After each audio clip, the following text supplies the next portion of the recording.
Samantala, ilang araw na lang po at matatapos na ang Setyembre pero tila may humahabol pa na posibleng panibagong bagyo sa loob ng Philippine Area of Responsibility. Ito ay dahil hindi lang isa kundi dalawang low pressure area ang ating binabantayan kasama na ang isang tropical depression. Ang update niyan alamin natin kay Pag-asa Weather Specialist Chanel Dominguez.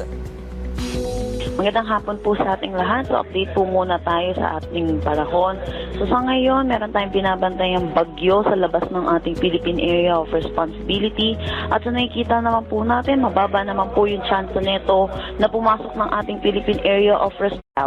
For Metro Manila, nalalabing bahagi ng ating bansa, asahan po natin ang mainit at maalinsangan na tanghali hanggang hapon na mataas ang tsansa ng mga pag-ulan sa hapon at sa gabi, dulot naman ng mga localized thunderstorm. So ngayon po, nandito po tayo sa tinatawag po nating monsoon break or wala pong epekto sa ating bansa ang southwest monsoon.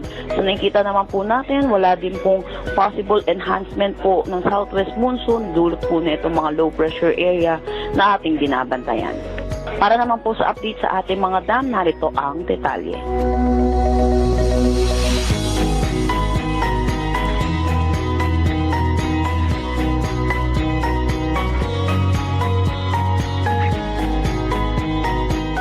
At yan po muna ang latest dito sa Pag-asa Weather Forecasting Center. Chanel Dominguez po, magandang hapon.